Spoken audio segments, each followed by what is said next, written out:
So hello everyone, कैसे हैं आप सब लोग। I hope each and every one of you is doing absolutely good. My name is doctor Vipin Kumar Sharma और मैं आप सभी लोगों का तहे दिल से स्वागत करता हूं हमारे इस प्यारे से प्लेटफॉर्म फिजिक्स वाला के ऊपर। And welcome to the revision session of the biggest chapter in botany, that is molecular basis of inheritance. तो हम लोग already sexual reproduction in flowering plants का जो रिवीजन है वो ले चुके थे। Now it's time for molecular basis of inheritance. अब चैप्टर के नाम में कई सारी बातें छुपी हुई हैं, जैसे कि molecular basis of inheritance. Inheritance का मतलब क्या होता है? इनहेरिटेंस का मतलब होता है पेरेंट्स से हमारे अंदर कैरेक्टर आने का जो प्रोसेस है, that is called as inheritance. कि हमारी मम्मी से हमारे अंदर कुछ क्रोमोसोम्स आए, हमारे पापा से हमारे अंदर कुछ क्रोमोसोम्स आए, एंड उन क्रोमोसोम्स में जीन्स थे, उन क्रोमोसोम्स में डीएनए के छोटे छोटे टुकड़े थे जो अलग अलग टाइप के प्रोटीन्स बना सकते हैं। तो ये जो प्रोसेस है हमारे पेरेंट्स से हमारे अंदर अलग अलग कैरेक्टर्स के आने का, इसको इनहेरिटेंस कहा जाता है। अब इस इनहेरिटेंस का मॉलिक्यूलर बेसिस क्या है, यानी अगर हम मॉलिक्यूलर लेवल पे जाएं, एकदम माइक्रो लेवल पे जाके स्टडी करें, तो इस इनहेरिटेंस का आधार क्या है, what is the basis of this inheritance, वो हम लोग पढ़ने वाले हैं। यानी हम लोग डीएनए के स्ट्रक्चर को काफी डिटेल में पढ़ने वाले हैं, और डीएनए किस चीज का, किस मॉलिक्यूल का बना होता है, यह भी हम पढ़ने वाले हैं। यानी हम लोग न्यूक्लियोटाइड्स की स्टडी करने वाले हैं। Because DNA, which is deoxyribose nucleic acid, and RNA, which is ribose nucleic acid, ये न्यूक्लिक एसिड्स हैं। इनके नाम में ही न्यूक्लिक एसिड अगर आ रहा है, इसका मतलब ये न्यूक्लियोटाइड्स के जुड़ने से बने हैं। कई सारे न्यूक्लियोटाइड्स एक के बाद एक के बाद एक के बाद एक के बाद एक जुड़ते जाएंगे और आपका पॉलीन्यूक्लियोटाइड बन जाएगा। बहुत सारे न्यूक्लियोटाइड्स एक साथ अटैच हो जाएंगे, जिसे हम न्यूक्लिक एसिड भी कहते हैं। तो आपका डीएनए और आरएनए दोनों ही न्यूक्लिक एसिड्स हैं, तो ये कई सारे न्यूक्लियोटाइड से बने हैं। फिर न्यूक्लियोटाइड किन किन चीजों से बना है, जैसे कि नाइट्रोजनस बेस, शुगर, फॉस्फेट, उनके बारे में भी हम चर्चा करेंगे। यानी एकदम मॉलिक्यूलर लेवल पे चलेंगे कि हमारे पेरेंट्स से हमारे अंदर जो क्रोमोसोम्स आए हैं, उन क्रोमोसोम्स के अंदर क्या है, डीएनए है। उस डीएनए को बनाने वाला कंपोनेंट क्या है, न्यूक्लियोटाइड है। वो न्यूक्लियोटाइड फर्दर किससे बना है, उस मॉलिक्यूल तक हम लोगों को पहुंचना है। That is molecular basis of inheritance. और फिर ये मॉलिक्यूल्स करते क्या है, डीएनए आरएनए कैसे बनाता है, आरएनए प्रोटीन कैसे बनाता है, कैसे हमारे सेल में अलग अलग एक्सप्रेशंस आपके हो रहे हैं, कैसे हम अलग अलग प्रोटीन्स बना रहे हैं, अलग अलग कैरेक्टर्स को हम एक्सप्रेस कर पा रहे हैं, उन सारी चीजों के बारे में भी हम लोग डिटेल में चर्चा कर रहे होंगे। So this is a revision lecture, but I will take good time in this revision lecture, जिससे कि ये पूरा का पूरा चैप्टर आपको मजे में समझ में आ सके, और सबसे ज्यादा खास जो इंफॉर्मेशन है वो कंसोलिडेटेड फॉर्मेट में आपको सिर्फ 5 स्लाइड्स के अंदर मिल सके।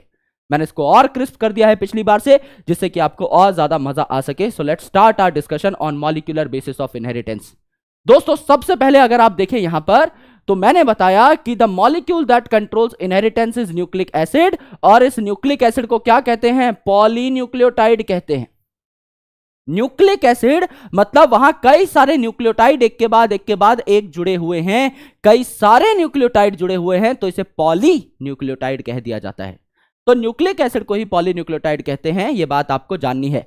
और अगर इसका नाम पॉलीन्यूक्लियोटाइड है, तो आपको यह भी समझना है कि न्यूक्लियोटाइड्स के बार बार जुड़ने से न्यूक्लिक एसिड बना है, न्यूक्लियोसाइड्स के जुड़ने से नहीं। ये दोनों अलग चीजें हैं।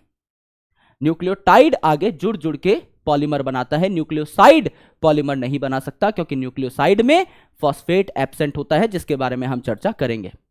अगर आप देखें तो ये जो जेनेटिक मटेरियल है, ये दुनिया के 99% ऑर्गेनिजम्स में, इनफैक्ट मोर देन 99% ऑर्गेनिजम्स में डीएनए होता है। जैसे हमारे अंदर भी जेनेटिक मटेरियल जो है, कमांड देने वाला राजा जो है, किंग जो है, इंस्ट्रक्शन मॉलिक्यूल जो है, ये आपका डीएनए है।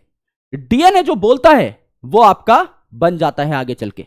डीएनए जैसी कमांड देता है, उसी प्रकार का प्रोटीन आगे चल के बन जाता है। तो हमारे अंदर और दुनिया के ज्यादातर ऑर्गेनिजम्स के अंदर DNA is the genetic material in majority of organisms. लेकिन अगर आप कुछ वायरसेस की बात करें, जैसे अगर आप क्यूबी बैक्टीरियोफेज की बात करें, अगर आप टोबैको मोज़ैक वायरस की बात करें, अगर आप लेट्स से कोरोना वायरस की बात करें, तो इनमें RNA as a genetic material पाया जाता है।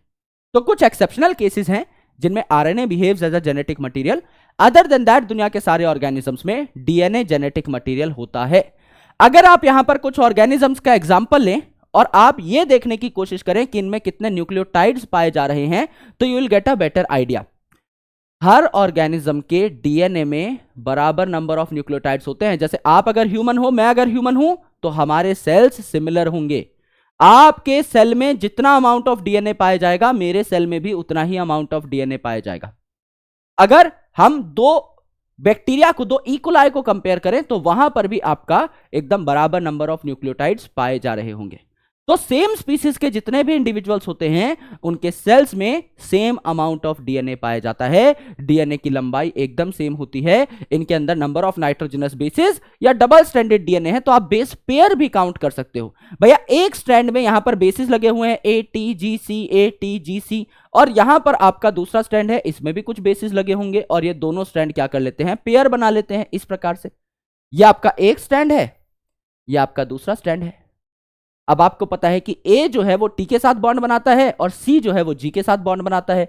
तो यहां अगर A है तो यहां आपका T आ जाएगा, यहां T है तो यहां A आ जाएगा, यहां C है तो यहां G आ जाएगा, यहां G है तो यहां C आ जाएगा, A है T आ जाएगा, T है A आ जाएगा, एंड सो ऑन, राइट। तो यहां पर आपके दो स्ट्रैंड्स को जब आप कंसिडरेशन मिले तो आप इन्हें बेस पेयर कहते हैं। ये जो है आपका, ये क्या बन गया, बेस पेयर बन गया। ये आपका क्या बन गया, बेस पेयर बन गया, बेस पेयर बन गया, बेस पेयर बन गया। लेकिन अगर आप सिंगल सिंगल गिने तो ये बेसिस कहलाते हैं। ये आपका एक नाइट्रोजनस बेस, फिर ये आपका एक नाइट्रोजनस बेस, ये एक नाइट्रोजनस बेस, ये एक नाइट्रोजनस बेस, ये एक नाइट्रोजनस बेस, ये एक nitrogenous base, and so on. Number दोनों का सेम ही होगा। भाई यहां पर नाइट्रोजनस बेस गिन लो 1 2 3, और बेस पेयर गिन लो, ये एक पेयर है, ये एक पेयर है, ये एक पेयर है। तो जिन ऑर्गेनिजम्स में डबल स्ट्रैंडेड डीएनए होता है, ज्यादातर के अंदर डबल स्ट्रैंडेड डीएनए ही होता है, वहां आप number of nitrogenous base pair count करते हो।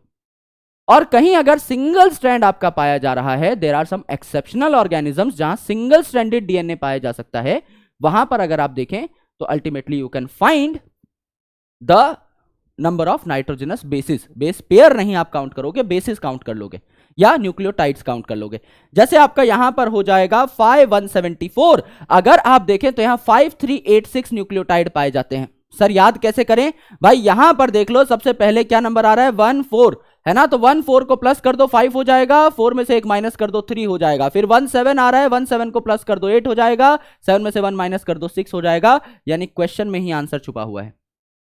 अगर आपको किसी ने क्वेश्चन दे दिया कि 5174 में कितने न्यूक्लियोटाइड हैं बताइए, तो आपको क्वेश्चन में 174 तो लिखा हुआ मिला ही, पहले 1 और 4 को प्लस माइनस कर दो, फिर 1 और 7 को प्लस माइनस कर दो, आंसर आपका आ जाएगा। अगर आप लैम्बडा बैक्टीरियोफेज की बात करें, बैक्टीरियोफेज मतलब ऐसा फेज, ऐसा वायरस जो बैक्टीरिया को हार्म करता है, तो 48502, तो 50 माइनस 2 48 हो जाएगा। यहां पे भी आपको आइडिया लग जाएगा, 48502 बेस पेयर है। इकोलाई की अगर आप बात करें, सबसे कॉमन बैक्टीरिया की अगर आप बात करें, तो 4.6 इंटू 10⁻6 बेस पेयर हो जाएगा। 4.6 यहां भी 6, पावर में भी 6 आ जाएगा। और ह्यूमन की अगर आप बात करें हैप्लॉइड कंटेंट की, तो यहां पर नाइट्रोजनस बेस पेयर कितने हो जाएंगे, 3.3 इंटू 10⁻9, 3 इंटू 3 भी 9 होता है, तो आपकी पावर जस्टिफाई हो गई। अगर डिप्लॉयड कंटेंट की कोई बात करें तो इसको डबल कर दीजिए, 3.3 की जगह 6.6 आ जाएगा इंटू 10⁻9, है ना, डिप्लॉयड, तो कंटेंट आपका डबल हो जाएगा। ये आपने अभी तक देखा। इसके बाद देखिए कि आपका पॉलीन्यूक्लियोटाइड बनता कैसे है, क्योंकि मैंने आपको बताया कि आपका डीएनए जो है इट्स अ पॉलीन्यूक्लियोटाइड चेन, आपका आरएनए जो है इट्स अ पॉलीन्यूक्लियोटाइड चेन। तो ये न्यूक्लियोटाइड बनता कैसे है ना, तो इस न्यूक्लियोटाइड के 3 पार्ट होते हैं। सबसे पहले आपका नाइट्रोजनस बेस, यानी ऐसा बेसिक स्ट्रक्चर जिसमें नाइट्रोजन पाया जाता है, जिनको कहा जाता है प्यूरिन्स और पिरिमिडीन्स। प्यूरिन ऐसे टाइप के नाइट्रोजनस बेस हैं जहां 9 मेंबर की रिंग पाई जाती है, 6 मेंबर की रिंग, और फिर 7 8 9 ये पोजीशन आपकी हो जाएगी। 5 को छोड़ के जितने भी ऑड नंबर्स हैं सब पे नाइट्रोजन पाया जाएगा, जैसे 1 पे, 3 पे, 7 पे, 9 पे, 4 जगह नाइट्रोजन पाया जा रहा है, तो इसको नाइट्रोजनस बेस कहा। दूसरा जो आपका नाइट्रोजनस बेस पेयर का टाइप है, बेस का टाइप है सॉरी, इसको कहा जाता है पिरिमिडीन। तो पिरिमिडीन जो है ये 6 मेंबर रिंग है, इसमें सिर्फ यही वाला पार्ट है, ये वाला पार्ट जो है एक्स्ट्रा ये आपका मिसिंग है, राइट। तो आपकी छोटी रिंग है यहां पर 6 मेंबर की, इसको हमने क्या कहा, पिरिमिडीन कह दिया। और 5 को छोड़ के हर ऑड नंबर पे नाइट्रोजन, सेम थ्योरी लगाएंगे तो 1 और 3 नंबर पे नाइट्रोजन आ जाएगा, 5 नंबर पे नाइट्रोजन होता नहीं है, 7th और 9th पोजीशन यहां पर है ही नहीं, तो आपके 2 पोजीशन पे यहां पर नाइट्रोजन देखने को मिले। प्यूरिन और पिरिमिडीन के एग्जाम्पल्स क्या क्या है, प्यूरिन के एग्जाम्पल है आलू गोभी यानी ए और जी, यानी एडेनिन और ग्वानिन।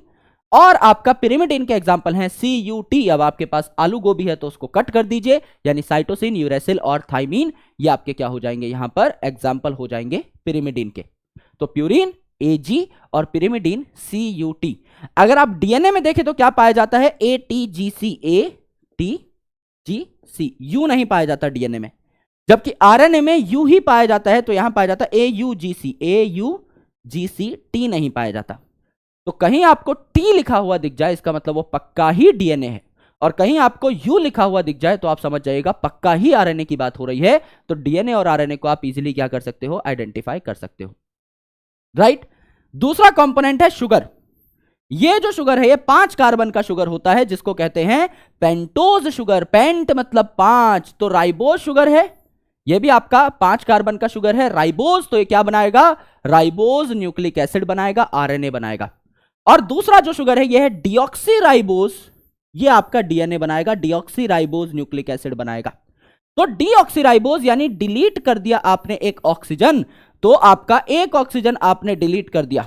जो आपकी 5 कार्बन पाए जा रहे हैं इनमें से जो 2 प्राइम पोजीशन है इसका एक ऑक्सीजन आपने हटा दिया, तो डीऑक्सीराइबोज शुगर बन गई। बाकी सारी चीजें राइबोज और डीऑक्सीराइबोज में सेम है, बस डीऑक्सीराइबोज में एक ऑक्सीजन कम है।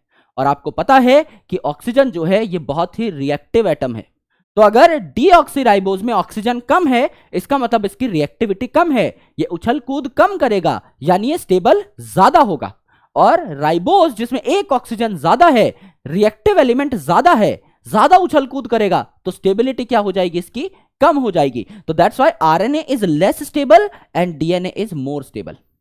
सिमिलरली अगर आप देखें तो आरएनए में पाया जाता है यू और डीएनए में पाया जाता है टी, और आपका टी जो है it is far more stable then uracil. तो अल्टीमेटली डीएनए ज्यादा स्टेबल जेनेटिक मटेरियल है, इसलिए 99% ऑर्गेनिजम्स में पाया जाता है, ज्यादातर में आपका डीएनए इसीलिए पाया जाता है because it is stable chemically और स्ट्रक्चरली, ये ज्यादा स्टेबल है। आरएनए इसीलिए कम ऑर्गेनिजम्स में पाया जाता है क्योंकि इसकी स्टेबिलिटी भी क्या है, कम है। अब देखिए अगर आप इस नाइट्रोजनस बेस पे शुगर जोड़ दें, S फॉर शुगर जोड़ दें, तो क्या बन जाएगा, न्यूक्लियोसाइड बन जाएगा। फॉस्फेट नहीं है इसमें, नाइट्रोजनस बेस और शुगर है बस, तो क्या हो जाएगा, न्यूक्लियोसाइड बन जाएगा। लेकिन अगर इस न्यूक्लियोसाइड के ऊपर आपने फॉस्फेट और जोड़ दिया, ये तीसरी चीज अगर आपने जोड़ दी, तब कंप्लीट न्यूक्लियोटाइड बनेगा। और इस न्यूक्लियोटाइड को बार बार बार बार जोड़ते रहोगे तो बहुत सारे न्यूक्लियोटाइड साथ इकट्ठे हो जाएंगे, तो पॉलीन्यूक्लियोटाइड बनेगा, यानी न्यूक्लिक एसिड बनेगा। यानी न्यूक्लिक एसिड बनाने के लिए आपका न्यूक्लियोटाइड का होना जरूरी है, फॉस्फेट का होना जरूरी है। न्यूक्लियोसाइड में फॉस्फेट नहीं है, सिर्फ नाइट्रोजनस बेस और शुगर है, इसीलिए ये पॉलीमराइज नहीं हो सकता। फॉस्फेट की आवश्यकता है आपका पॉलीमराइजेशन के लिए।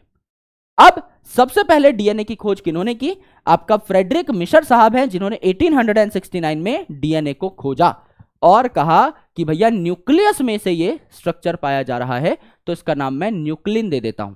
बाद में अल्टमान नाम के एक साइंटिस्ट थे जिन्होंने पता लगाया कि ये जो आपका न्यूक्लिन है, जो न्यूक्लियस के अंदर पाया जाता है, इसका जो नेचर है वो एसिडिक है, क्योंकि इसमें फॉस्फेट या फॉस्फोरिक एसिड मॉलिक्यूल पाया जाता है, तो इसका नाम न्यूक्लिक एसिड रख दिया गया। तो डीएनए की डिस्कवरी किन्होंने की, मिशर साहब ने। न्यूक्लिन शब्द किन्होंने दिया, मिशर साहब ने। एसिडिक उसका नेचर पता किसने किया, आपका अल्टमान साहब ने। न्यूक्लिक एसिड नाम किन्होंने दिया, अल्टमान साहब ने। अब अगर आप डीएनए की शक्ल देखें तो ये आपका डबल स्ट्रैंडेड स्ट्रक्चर है डीएनए का। ये जो डीएनए का स्ट्रक्चर है ये 4 साइंटिस्ट ने मिलकर दिया था। वॉटसन और क्रिक उसमें प्राइम रोल अदा कर रहे थे, और एक्सरे डिफ्रैक्शन डेटा यूज किया गया था, जो कि आपका मॉरिस विल्किंस और रोजालिंड फ्रैंकलिन मैम ने तैयार किया था।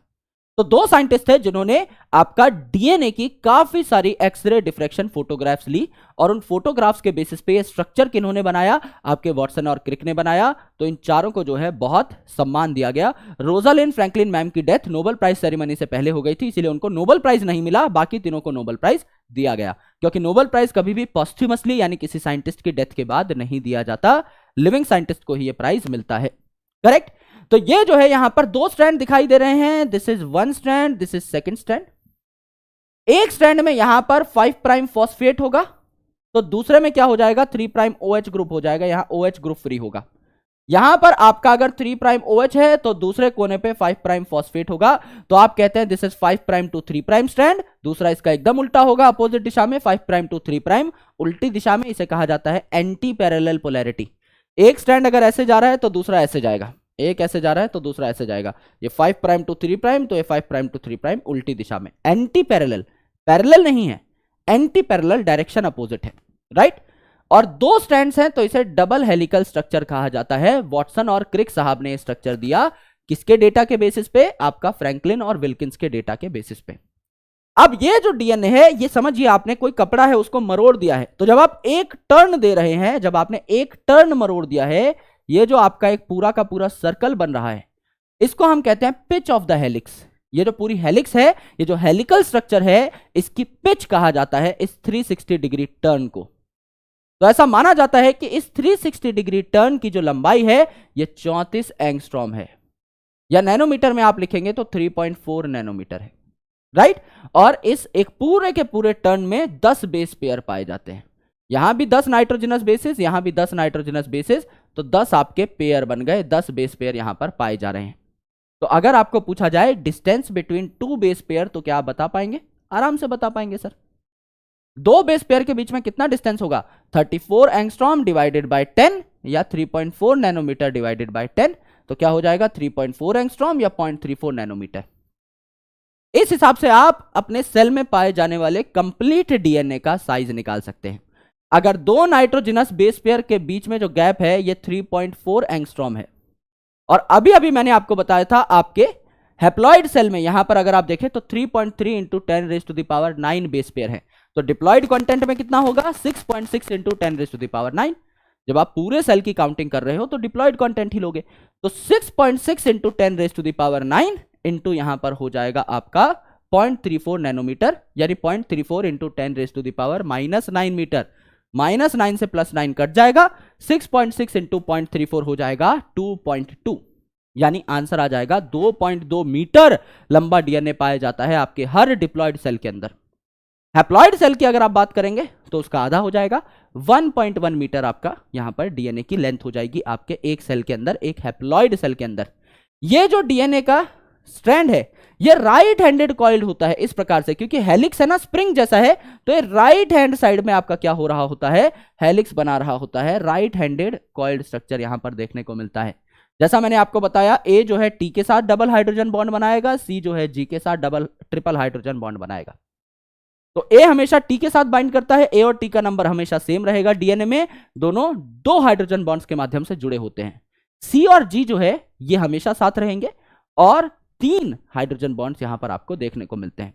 तो ए जो है आपका क्या है भैया? प्यूरिन है ना, और किसके साथ बाइंड करता है? टी के साथ, तो ये पिरिमिडीन है। तो प्यूरिन और पिरिमिडीन की जोड़ी, एक बड़ा नाइट्रोजनस बेस एक छोटा नाइट्रोजनस बेस, बराबर हो गए, ठीक है। यहां पर जी जो है किसके साथ बाइंड करता है? सी के साथ, तो वही एक प्यूरिन पिरिमिडीन। तो डीएनए आपका एकदम क्या चलता है? यूनिफॉर्म चलता है।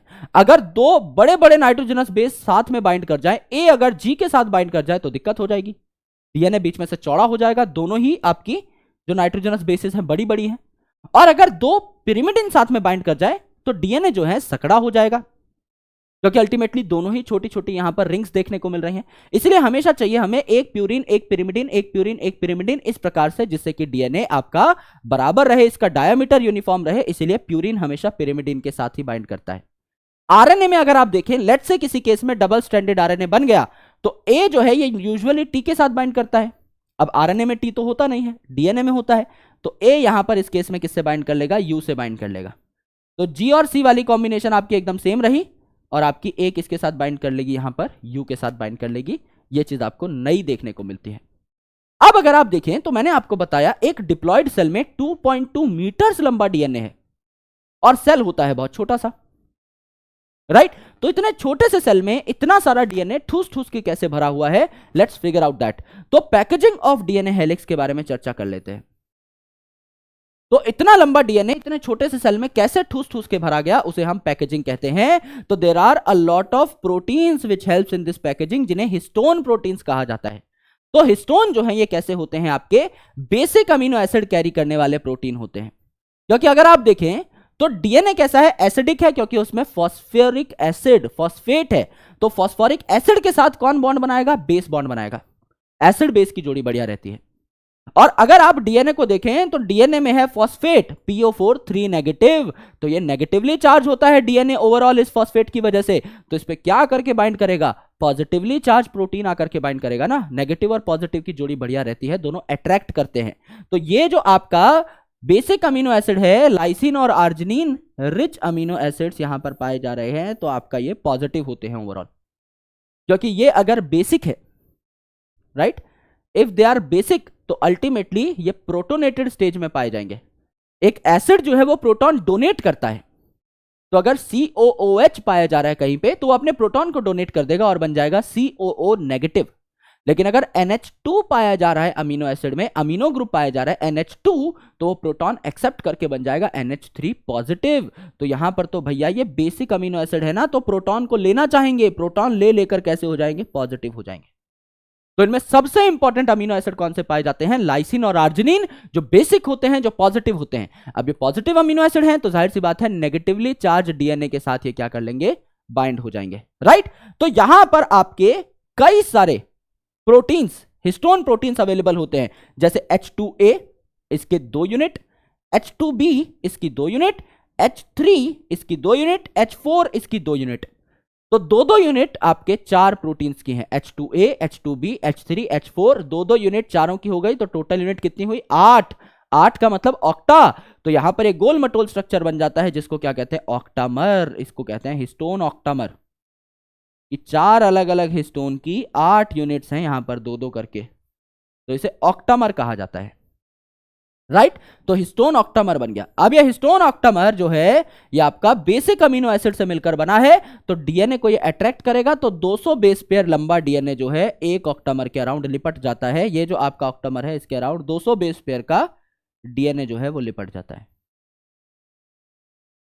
तो इसके आजू बाजू डीएनए लिपटा रहता है और बीच में भी आपका कुछ डीएनए छूटा रहता है। इसको हम लोग क्या कहते हैं? Beads on string model. ऐसा लगता है कि कोई माला है यहां पर, उस माला का धागा है और उस धागे में बीच बीच में मोती लगे हुए हैं। तो ये जो मोती जैसा स्ट्रक्चर है, ये जो बीड जैसा स्ट्रक्चर है, ये क्या है? न्यूक्लियोसोम। सर न्यूक्लियोसोम क्या होता है? ये हिस्टोन ऑक्टामर था मेरे भाई। इस ऑक्टामर के अराउंड 200 बेस पेयर लंबा डीएनए लिपट गया। जब ये आपका डीएनए इस ऑक्टामर के अराउंड लिपट गया तो इसको न्यूक्लियोसोम कहा जाने लगा। ये आपका ओवरऑल मोती जैसा दिखाई देता है।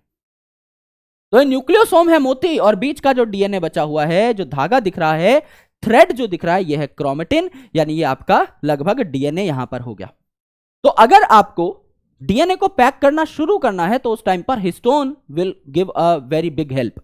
लेकिन जब आपको और बढ़िया तरीके से इसकी पैकेजिंग करनी है डीएनए की, और हायर लेवल पे पैकेजिंग करनी है, तो कुछ नॉन हिस्टोन प्रोटीन्स की भी जरूरत पड़ती है। तो एट हायर लेवल जब इस डीएनए को और पैक करके आपको क्रोमोसोम बनाना है, जब इस डीएनए को पैक करके आपको बहुत ही कॉम्पैक्ट क्रोमोसोम बनाना है, उस टाइम पर आप क्या करोगे भाई? उस टाइम पर यहां पर और प्रोटीन्स को आप लेकर के आओगे, जिनको कहा जाता है नॉन हिस्टोन क्रोमोसोमल प्रोटीन या NHC प्रोटीन। तो एट हायर लेवल आपका NHC प्रोटीन भी रिक्वायर्ड होते हैं, और आपका डीएनए जो है पैक होते होते होते होते क्रोमोसोम की शेप ले लेता है। ये हमने अभी तक सीखा।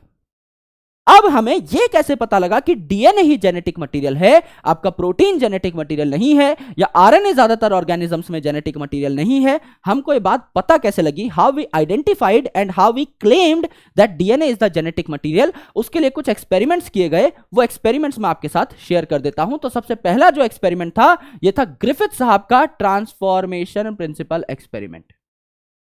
1928 में इन्होंने एक्सपेरिमेंट किया था। ग्रिफिथ साहब ने यहां पर 2 स्ट्रेन लिए एक बैक्टीरिया के, जिसका नाम था डिप्लोकोकस, यानी डिप्लोकोकस न्यूमोनिया, ऐसा बैक्टीरिया जो कि न्यूमोनिया कॉज करता है। उसके 2 स्ट्रेन लिए। एक था आपका S स्ट्रेन यानी स्मूथ स्ट्रेन।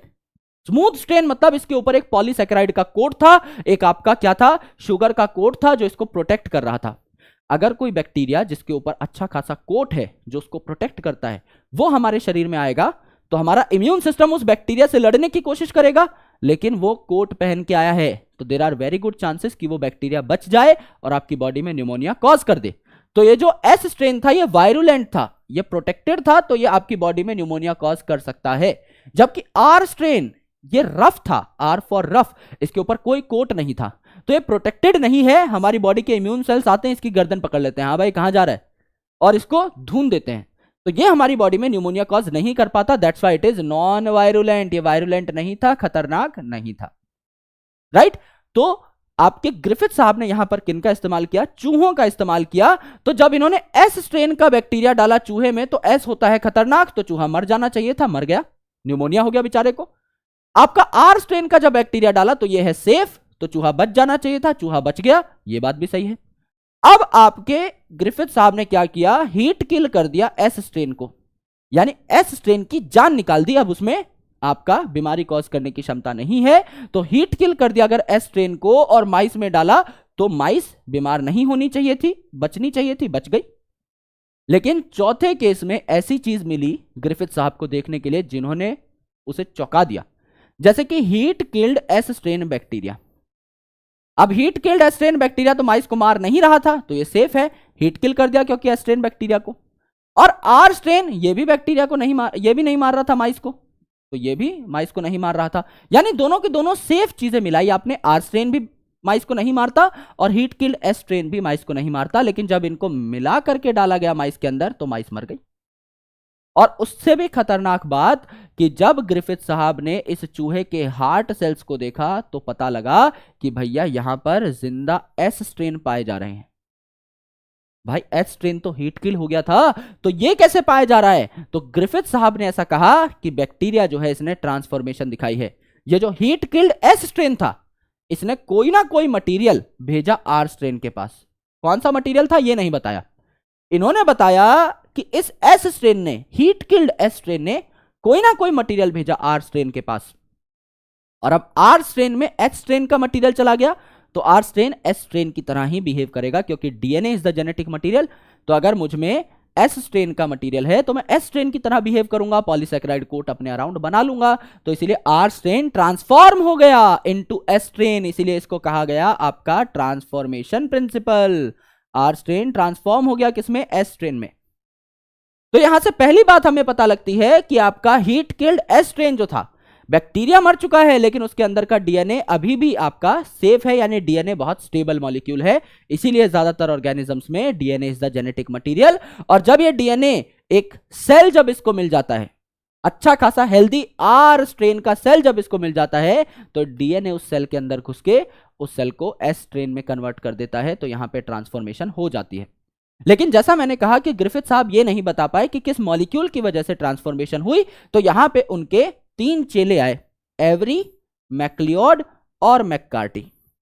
इन्होंने कहा गुरुजी हम बताएंगे कि ट्रांसफॉर्मेशन किस केमिकल की वजह से हुई।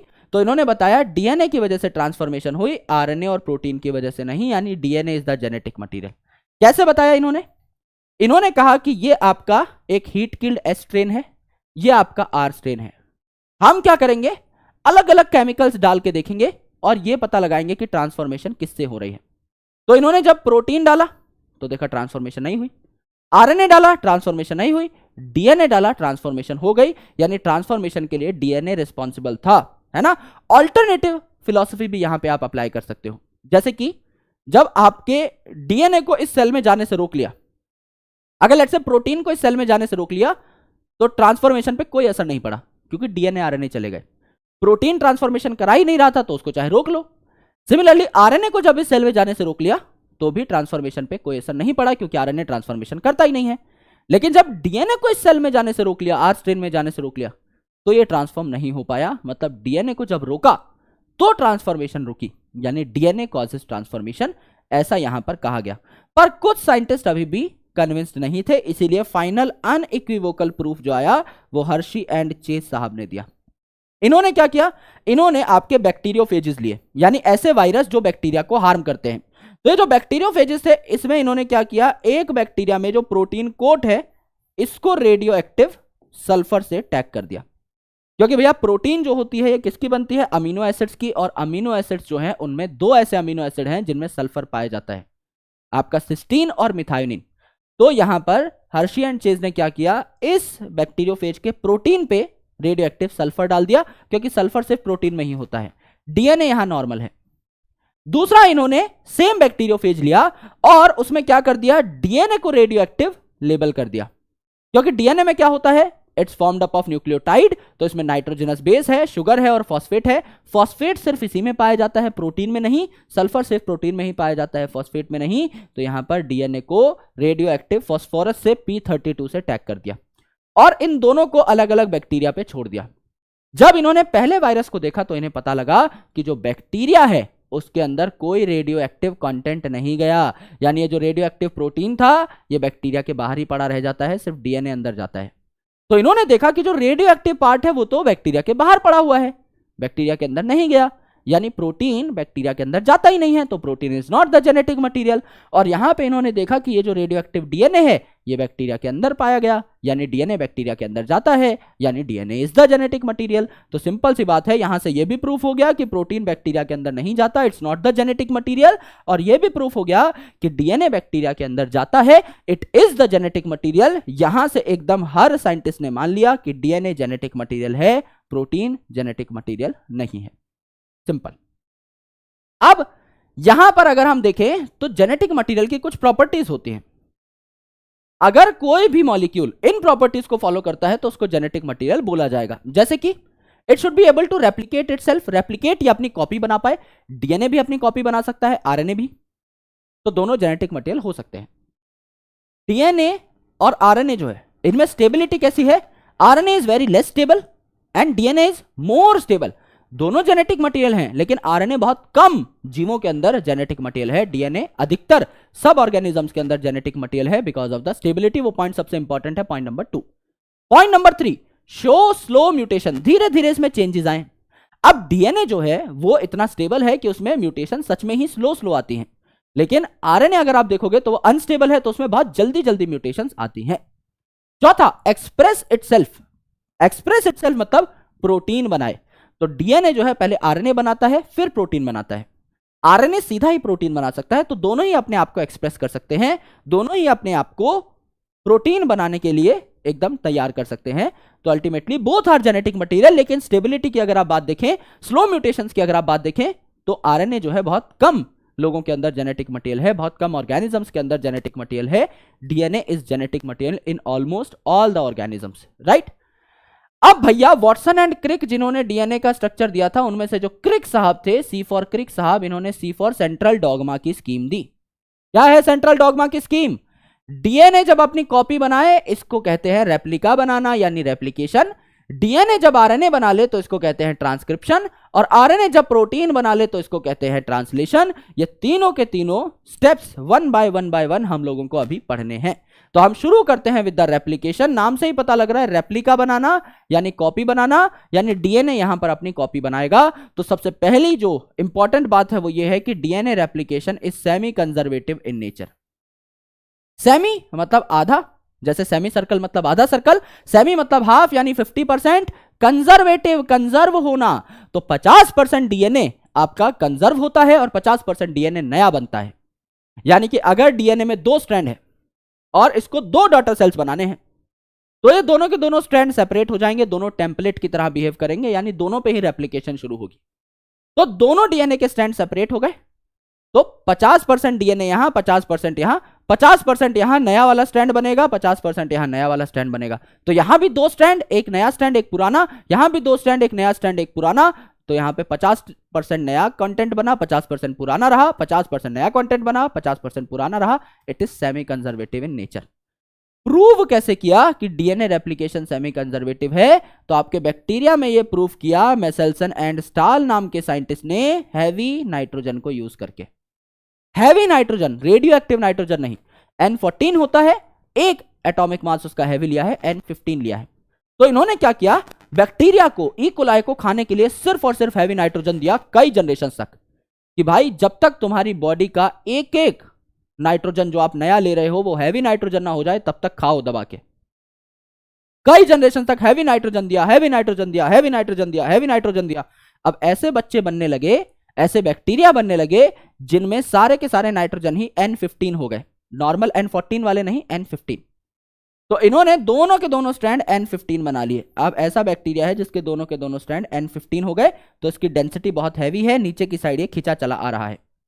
लेकिन जब इन्होंने इस बैक्टीरिया को नॉर्मल कंडीशन में रखा, N14 वाली कंडीशन में रखा, तो इन्होंने देखा कि भाई ये जो आपका एक स्ट्रैंड है ये सेपरेट हो गया, हरा वाला इधर चला गया, और दूसरा स्ट्रैंड जो है आपका हरा वाला वो इधर चला गया, दोनों सेपरेट हो गए।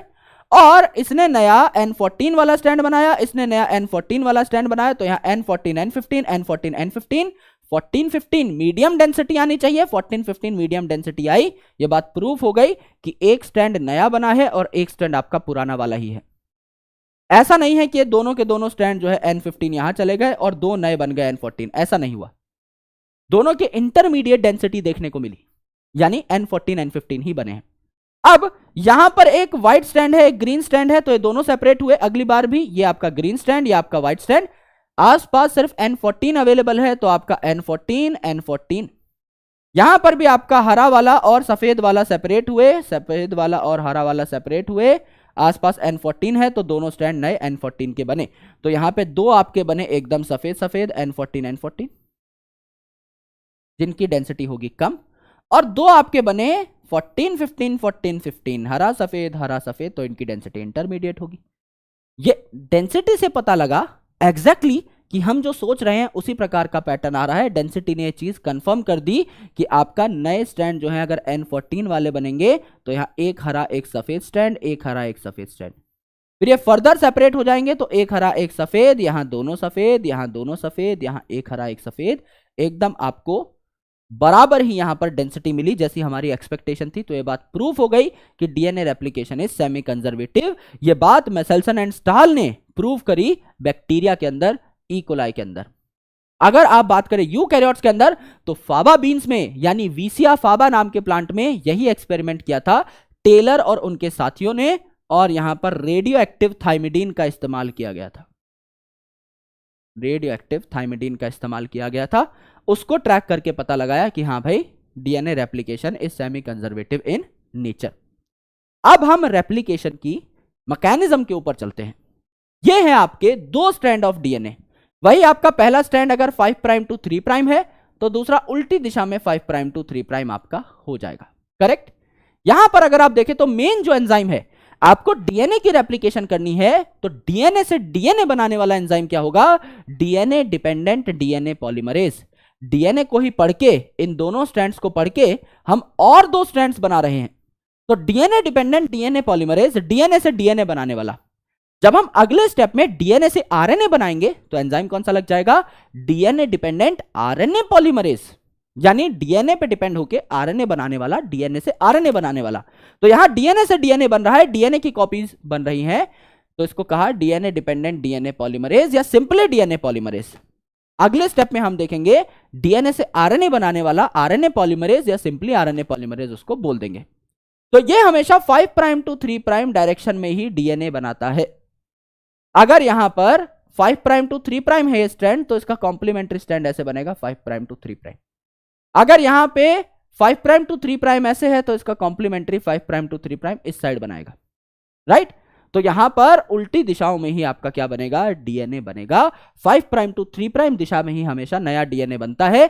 आरएनए भी इसी दिशा में बनता है। कोई भी न्यूक्लियोटाइड हो, चाहे डीएनए हो चाहे आरएनए हो, 5 प्राइम टू 3 प्राइम दिशा में ही बनेगा। और ओराई नाम की एक साइट होती है जहां पर रेप्लिकेशन शुरू होती है। इस साइट को कहा जाता है ओरिजिन ऑफ रेप्लिकेशन। ओरिजिन से ही वर्ड आया है आपका ओराई। तो समझ लीजिए यहां पर रेप्लिकेशन शुरू हुई। ये डीएनए के दो स्ट्रैंड हैं, ये डीएनए के दो स्ट्रैंड हैं, इनको हमें पकड़ के खोलना है। क्यों? क्योंकि डीएनए के स्ट्रैंड अगर खुद में ही बंधे रहेंगे तो नया स्ट्रैंड बना ही नहीं पाएंगे। हमको क्या करना है? इन डीएनए के स्ट्रैंड्स को खोल देना है। जब ये डीएनए के स्ट्रैंड खुल जाएंगे तो सिंगल स्ट्रैंड्स एक्सपोज हो जाएंगे। यहां पर इनके कॉम्प्लीमेंट्री नाइट्रोजनस बेस आ जाएंगे। जैसे यहां पर अगर लेट से लगा हुआ है ए, तो यहां पर हम टी लाके जोड़ देंगे। यहां लगा हुआ है टी, यहां ए लाके जोड़ देंगे। सी है तो जी लाके जोड़ देंगे, जी है तो सी लाके जोड़ देंगे। यानी ये जो डीएनए खुला है इसको पढ़ पढ़ के हम लोग नया स्ट्रैंड बनाएंगे। ये जो डीएनए खुला है इसको पढ़ पढ़ के हम लोग नया स्ट्रैंड बनाएंगे 5 प्राइम टू 3 प्राइम डायरेक्शन में। तो सबसे पहले क्या होता है, ये जो डीएनए है, अगर मैं यहां लाइन बना रहा हूं, इस लाइन तक अगर ये डीएनए खुला तो आपका फोर्क जैसी, मैगी खाने वाले कांटे जैसा यहां पर स्ट्रक्चर बन गया। इसको क्या कहते हैं? रेप्लिकेशन फोर्क कहते हैं। ये रेप्लिकेशन फोर्क फिर और बड़ी होती जाती है। तो यहां कांटे जैसा स्ट्रक्चर बना, वाई शेप रेप्लिकेशन फोर्क यहां पर बनी, वाई शेप है ना, वाई ऐसा बनता है ना, वैसे ही आपके यहां पर रेप्लिकेशन फोर्क बनी। अब यहां पर क्या हुआ, ये वाई शेप रेप्लिकेशन फोर्क है, डीएनए थोड़ा थोड़ा खुला, डीएनए थोड़ा थोड़ा खुला। अब देखिए 5 प्राइम टू 3 प्राइम यहां है, तो उल्टी दिशा में 5 प्राइम टू 3 प्राइम डीएनए बनेगा। अब डीएनए खुल भी इसी दिशा में रहा है और नया डीएनए बन भी इसी दिशा में रहा है, तो क्या एकदम कंटिन्यूअसली चलता जाएगा ये डीएनए साथ साथ? बिल्कुल चलता जाएगा। जिस दिशा में आपका डीएनए खुल रहा है उसी दिशा में नया डीएनए बन रहा है, तो साथ साथ चलते जाएंगे, आगे आगे डीएनए खुलता जाएगा, पीछे पीछे नया डीएनए बनता जाएगा। तो एक कंटिन्यूअस स्ट्रैंड कहलाता है, कंटिन्यूअस बनता रहता है ना। और हेलिक्स को खोलने वाला जो एंजाइम है जिसने इस डीएनए के दोनों स्ट्रैंड्स को खोला है, इसे हेलिकेज कहते हैं, या अनवाइंड किया है जिसने डीएनए के दोनों स्ट्रैंड को, इसे अनवाइंडेज कहते हैं। हेलिकेज मतलब हेलिक्स को खोलने वाला, अनवाइंडेज यानी अनवाइंड करने वाला, सेम ही बात है, राइट। अब ये डीएनए के दो स्ट्रैंड सेपरेट हुए, ये पास पास ना आ जाए, इसीलिए इनके ऊपर क्या बाइंड किए जाते हैं? SSB protein, single strand binding protein. जब डीएनए के सिंगल स्ट्रैंड है, इन सिंगल स्ट्रैंड पे बाइंडिंग प्रोटीन्स बाइंड कर जाते हैं, जिससे ये दोनों स्ट्रैंड दोबारा आसपास ना आ सकें, और इन डीएनए स्ट्रैंड को प्रोटेक्ट भी करते हैं प्रोटीन्स, जिससे कोई न्यूक्लियस आके इनको काट ना दे। तो यहां पर इन सिंगल स्ट्रैंड्स पे क्या बाइंड कर जाते हैं? Single stranded binding proteins bind कर जाते हैं। अब देखिए डीएनए इतना खुला, तो 5 प्राइम टू 3 प्राइम दिशा में यहां पर क्या हुआ? आपका डीएनए बना। डीएनए बनाने के लिए इनिशियली आपको क्या चाहिए? आपको एक प्राइमर चाहिए, आरएनए का प्राइमर, जिसको आप बाद में रिमूव कर सकते हो। एक छोटा सा आरएनए का टुकड़ा, क्योंकि आपको पता है डीएनए हो चाहे आरएनए हो, ये न्यूक्लिक एसिड है, इनका एक एंड 5 प्राइम होगा, दूसरा 3 प्राइम होगा। तो अगर आपका यहां पर आरएनए का टुकड़ा है, तो उससे आपको 5 प्राइम टू 3 प्राइम एक 3 प्राइम OH मिल जाएगा। इस OH के ऊपर आप नया नाइट्रोजनस बेस लगा सकते हो। भाई अगर आपके पास O एंड ही नहीं है, तो आप नाइट्रोजनस बेस ऐड कहां करोगे? हवा में।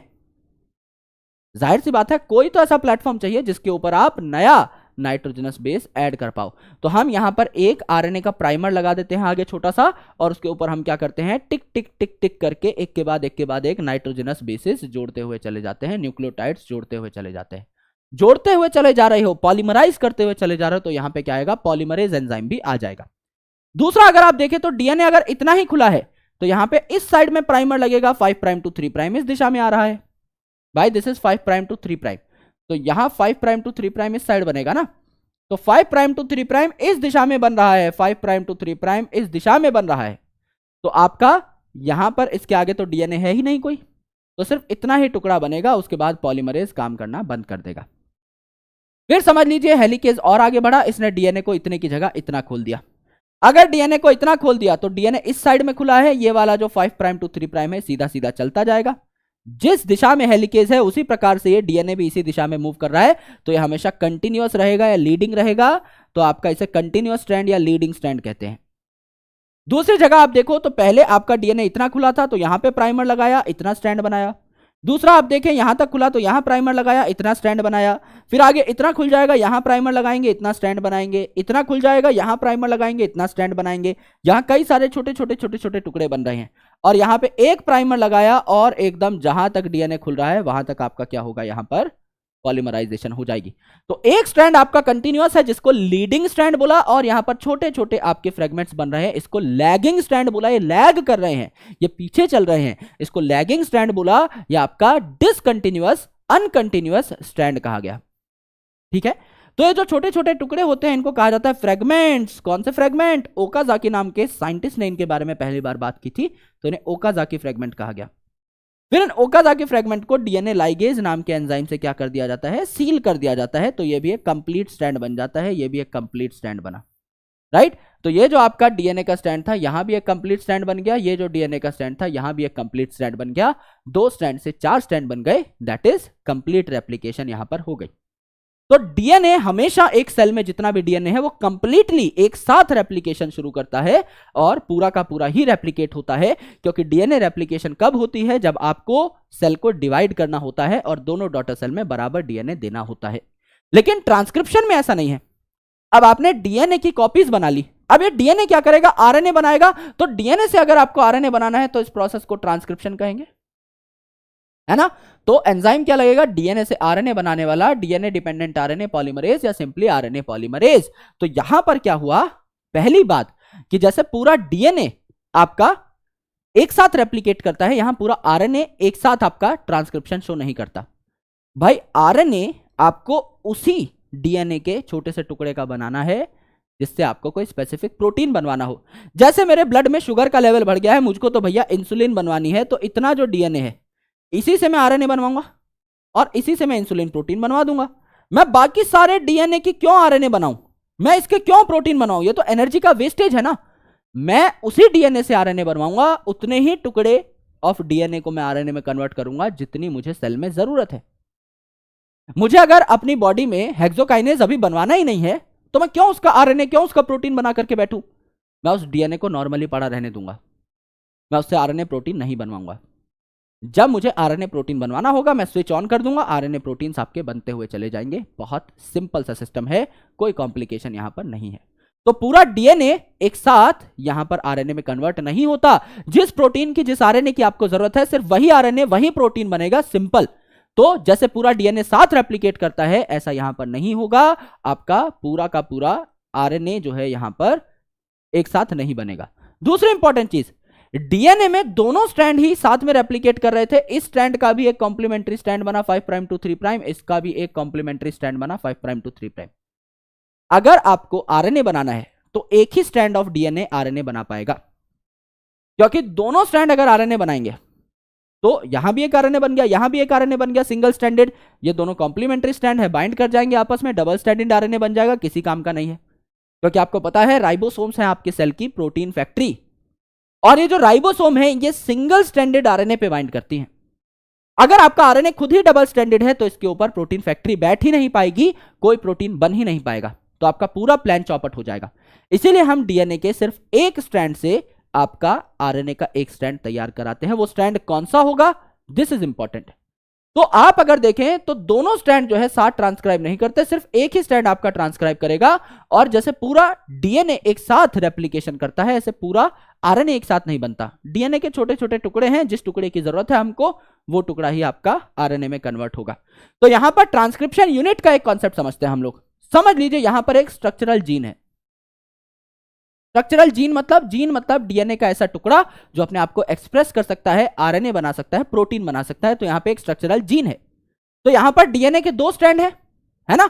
तो हमने क्या कहा, हमने कहा कि यहां पर एक रीजन पाया जाएगा जिसको कहा जाएगा promoter region. P for promoter, P for polymerase, यहां पर आकर के आरएनए पॉलीमरेज बैठेगा। और ये है टर्मिनेटर। टर्मिनेटर मतलब आपका यहां पर टर्मिनेट हो जाएगा प्रोसेस, यानी प्रोसेस आपका खत्म हो जाएगा। तो आप खुद बताइए, आप प्रमोटर टू टर्मिनेटर जाना चाहेंगे आरएनए बनाने के लिए, टर्मिनेटर से प्रमोटर? अरे ये तो बहुत सिंपल सी बात है, हर कोई प्रमोटर से टर्मिनेटर की तरफ ही जाएगा, शुरुआत से एंड की तरफ जाएगा, एंड से शुरुआत की तरफ थोड़ी बढ़ेगा। तो हमें जाना है प्रमोटर टू टर्मिनेटर। और मैंने आपको बताया डीएनए, आरएनए या दुनिया का कोई भी polynucleotide 5 prime to 3 prime direction में ही बनता है। अब यहां देखो, ये है 5 प्राइम, ये है 3 प्राइम, तो यहां दूसरा स्ट्रैंड बनेगा 5 प्राइम टू 3 प्राइम इस दिशा में। इस स्ट्रैंड का ये 5 प्राइम होगा, ये 3 प्राइम होगा। तो 5 प्राइम टू 3 प्राइम इस दिशा में, टर्मिनेटर से प्रमोटर। क्या अच्छी बात है ये? नहीं सर। यहां देखिए, दिस इज आपका 5 प्राइम टू 3 प्राइम, तो यहां आपका जो स्ट्रैंड बनेगा ये बनेगा 5 प्राइम टू 3 प्राइम, एकदम प्रमोटर से टर्मिनेटर की दिशा में ही है, एकदम सही है। तो दोनों में से हम किसको चुनेंगे? दोनों में से हम चुनेंगे नीचे वाले स्ट्रैंड को। ये आपका कन्वर्ट होगा आपका आरएनए में। नीचे वाले स्ट्रैंड को हम लोग चुनेंगे, ये आपका कन्वर्ट होगा आपका किसमें? आरएनए में। तो ये वो टेम्पलेट है जिसको देख देख कर हम आरएनए का स्ट्रैंड बनाएंगे, तो इसे टेम्पलेट स्ट्रैंड कहा गया। दूसरे वाले का दिल ना दुखे इसीलिए उसे कोडिंग स्ट्रैंड कह दिया। हालांकि वो कोई आरएनए नहीं बना रहा, कोई प्रोटीन नहीं बना रहा, तो टेक्निकली ये किसी चीज के लिए कोड नहीं कर रहा। इसको सिर्फ कोडिंग स्ट्रैंड बोल दिया है इसका दिल रखने के लिए। इसको कहा आप हो फ्रेम ऑफ रेफरेंस। आप फ्रेम ऑफ रेफरेंस हो। कोडिंग स्ट्रैंड के 5 प्राइम पर पाया जाएगा प्रमोटर और कोडिंग स्ट्रैंड के 3 प्राइम पर पाया जाएगा टर्मिनेटर। आप फ्रेम ऑफ रेफरेंस का काम करोगे और दूसरा जो है टेम्पलेट स्ट्रैंड, ये फटाफट क्या करेगा? आरएनए बना लेगा, राइट। तो अगर आप बैक्टीरिया में आरएनए बनाने के प्रोसेस को देखो, ट्रांसक्रिप्शन को देखो, तो यहां जो पॉलीमरेज है ये आपका प्रमोटर पे बाइंड करेगा और इस डीएनए को आरएनए में कन्वर्ट करना शुरू कर देगा। तो यहां पर आपका हेलिकेज जैसा कोई एंजाइम नहीं होता जो डीएनए के दोनों स्ट्रैंड्स को खोले। यहां पे पॉलीमरेज सब काम खुद कर लेता है। अगर पॉलीमरेज अकेला है तो ये क्या करेगा? इलोंगेशन यानी डीएनए से आरएनए बनाएगा। अगर ये सिग्मा फैक्टर के साथ है तो आपका इनिशिएट करेगा प्रोसेस को, यानी इस डीएनए को, दोनों डीएनए स्ट्रैंड्स को खोलेगा जिससे टेम्पलेट सेपरेट हो जाए और आपका कोडिंग सेपरेट हो जाए, इससे ये आरएनए बना ले। तो ये इनिशिएशन का काम भी खुद कर लेगा, लेकिन सिग्मा फैक्टर की इसको जरूरत होगी। और रोने लग जाएगा, रो फैक्टर, विदाई का समय आ चुका है। जब टर्मिनेटर के पास ये आएगा तो आपका रोने लग जाएगा, रो फैक्टर के साथ बाइंड कर जाएगा और आपका जितना भी आरएनए बना है उसको ये सेपरेट कर देगा।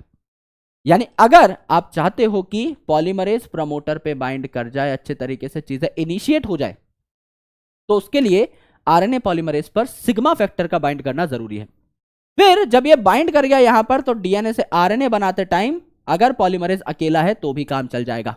और एक बार आरएनए बनना कंप्लीट हो गया, आरएनए बन चुका है, तो रो फैक्टर आएगा और आपका ये जो पॉलीमरेज है ये गिर जाएगा।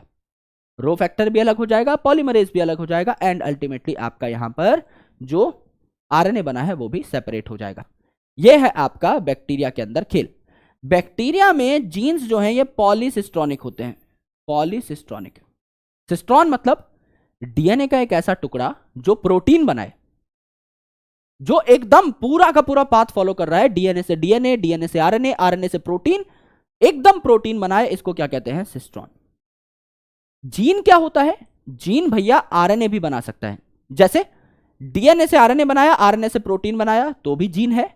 अगर कुछ आरएनएज है, जैसे आपका आरआरएनए, राइबोसोमल आरएनए, जो राइबोसोम का स्ट्रक्चर बनाने के लिए इंपॉर्टेंट है, आपका टीआरएनए जो प्रोटीन सिंथेसिस में इंपॉर्टेंट है। अगर आपका डीएनए टीआरएनए बना रहा है, अगर आपका डीएनए आरआरएनए बना रहा है, या एमआरएनए बना के आगे चल के प्रोटीन बना रहा है, तीनों ही केसेस में इसको जीन कहा जाएगा। लेकिन अगर सिस्ट्रॉन कहना है तो डीएनए से आरएनए, आरएनए से प्रोटीन। अगर ये आपका टीआरएनए आरआरएनए बना रहा है तो इसको सिस्ट्रॉन नहीं बोला जाएगा, सिर्फ जीन बोलोगे। सिस्ट्रॉन बोलने के लिए इट इज मैंडेटरी कि आपका वो प्रोटीन बना रहा हो। तो पॉलीसिस्ट्रॉनिक, बहुत सारे सिस्ट्रॉन साथ कंट्रोल हो जाते हैं। P for prokaryote, P for polycistronic. Diwali की लड़ी की तरह एक बटन जलाया, पूरी की पूरी लड़ी जो है उसमें जितने भी बल्ब थे सब जगमगा उठे। एक बल्ब से, एक स्विच से सॉरी, हमने कई बल्ब्स को रेगुलेट कर दिया। तो यहां पर क्या है बैक्टीरिया में, आप पढ़ेंगे आगे, अभी जस्ट अगली स्लाइड में लैक ऑपरॉन।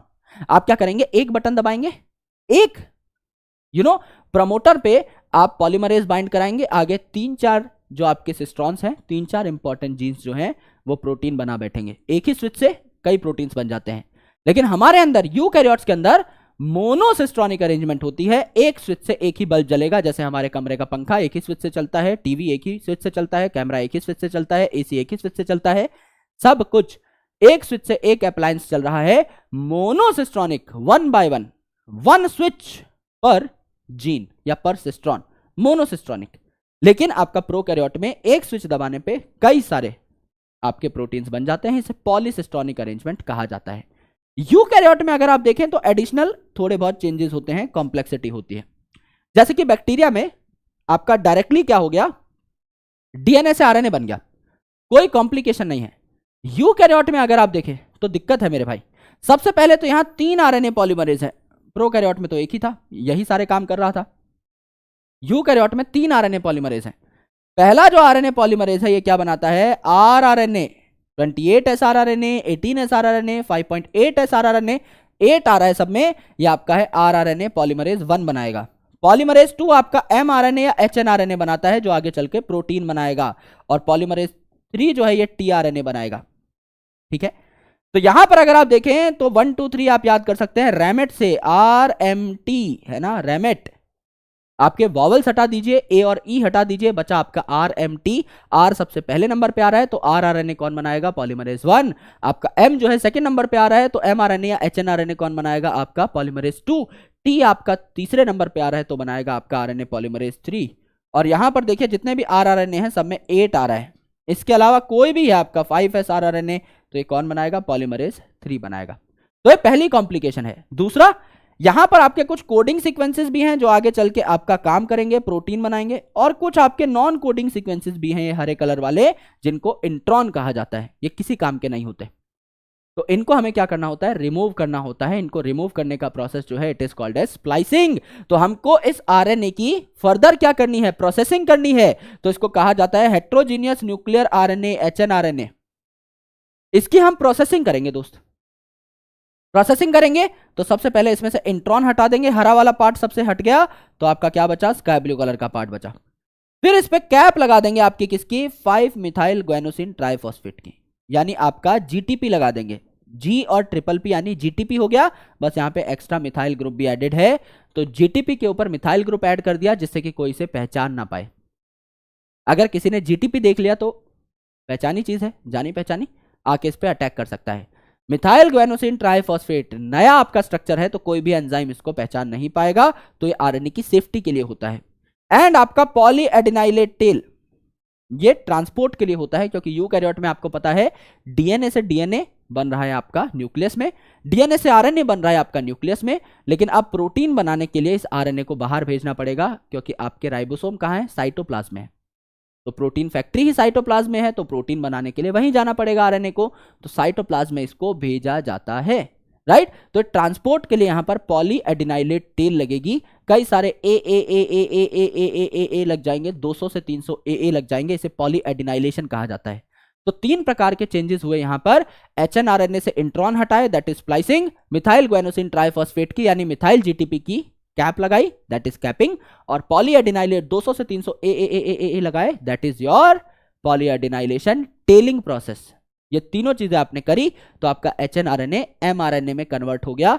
अब इसको हम लोग प्रोटीन सिंथेसिस के लिए भेज रहे होंगे, करेक्ट।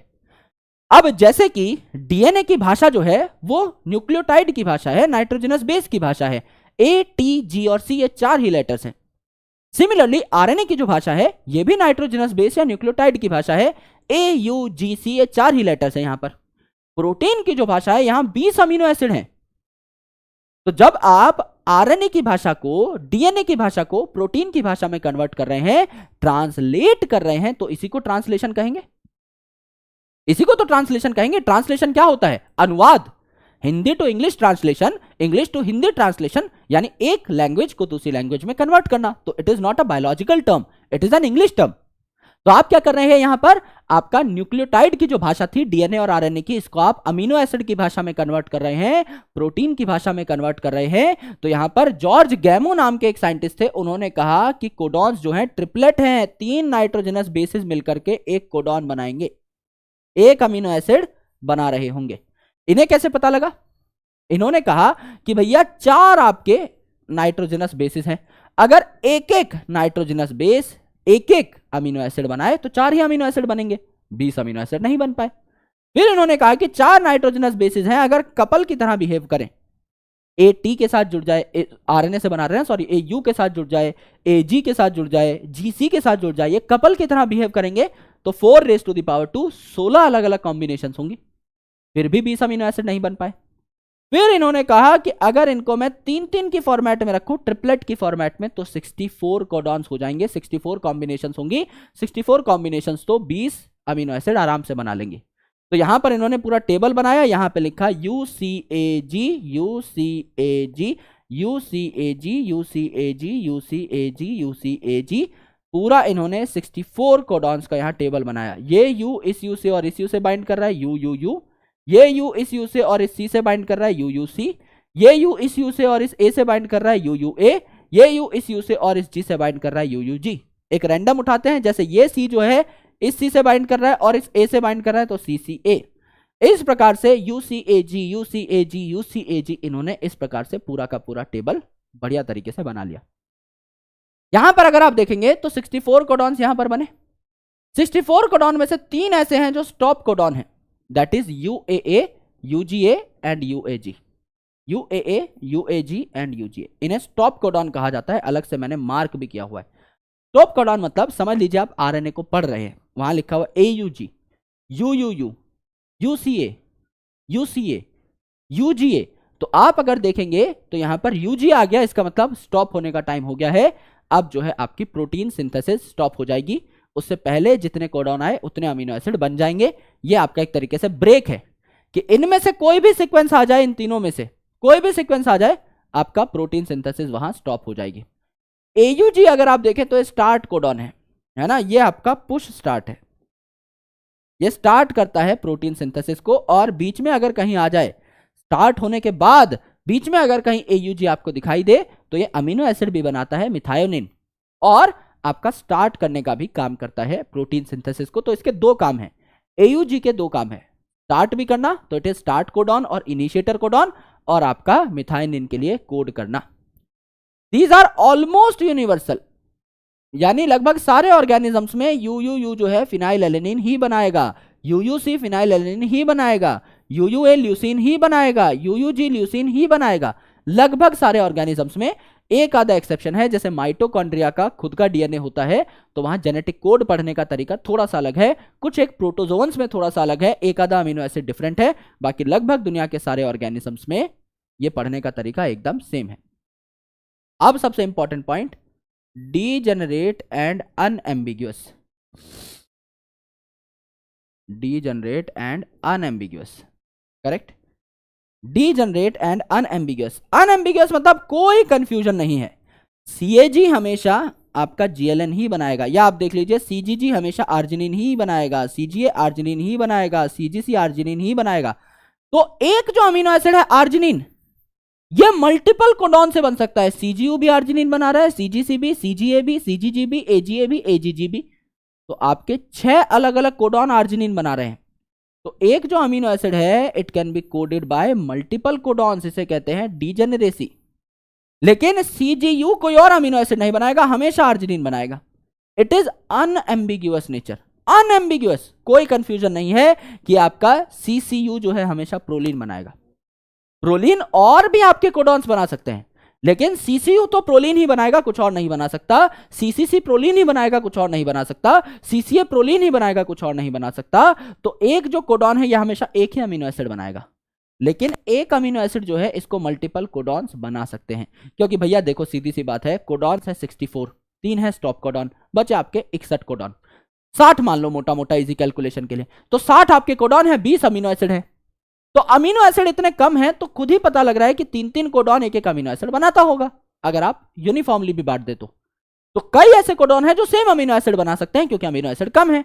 लेकिन एक जो कोडॉन है वो स्पेसिफिक अपना पर्टिकुलर अमीनो एसिड ही बनाएगा, इसको अनएम्बिगियस नेचर कहा जाता है। This is genetic code. अब जेनेटिक कोड पता लग गया तो डीएनए को हम आरएनए में कन्वर्ट कर चुके हैं। अब आरएनए पे सीक्वेंस लिखा हुआ है लेट्स से AUG, तो प्रोटीन सिंथेसिस स्टार्ट।